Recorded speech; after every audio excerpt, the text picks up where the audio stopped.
अल्ताफ़ साहब, अभी एमएचए की तरफ से एक ऑर्डर आया है जिसमें जो प्रोफाइलिंग कहते हैं कि मस्जिदों की प्रोफाइलिंग की जा रही है, किस तरीके से बीजेपी इस आदेश को देख रही है? देखिए, बहुत ज़रूरी है।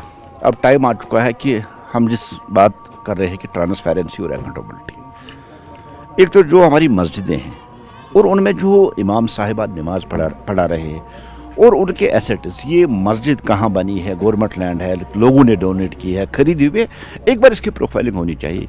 हाल ही में एक एपिसोड हुआ था कि नवगाम अटैक, उस जो माडोल पकड़ा गया डॉक्टरों का, उसका हैंडलर जो था वो हैंडल करने वाला एक मौलवी ही निकला है।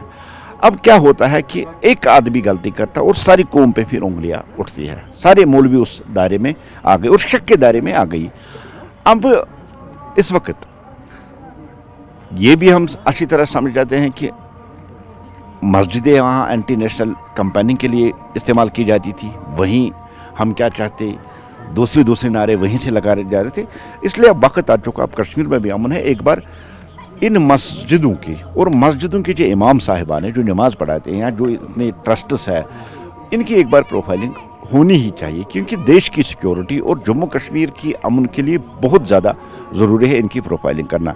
और ये भी बड़ा ज़रूरी है कि इमाम साहिबान जिनके पीछे हम नमाज़ पढ़ते हैं, जो नमाज़ पढ़ाते हैं, ये किस मसलक के साथ ताल्लुक़ रखते हैं या किस फेथ को मानते हैं, वहाबी है या देवबंदी है या बरेलवी है। और हम पता है कुछ लोग यहाँ जो ISIS की आइडियालॉजी को फॉलो करते हैं, वो भी ऐसे कुछ मौलवी है, और जो अमन के लिए थ्रेट है, बहुत ज़रूरी है, अच्छा कदम है। प्रोफाइलिंग भी होनी चाहिए, इनकी फंडिंग कहाँ से आती है, इनका सोर्स ऑफ इनकम क्या है, और जिस तरह से ये ट्रस्ट्स खोल रहे हैं, उन ट्रस्ट्स में फंडिंग कहाँ से हुई है।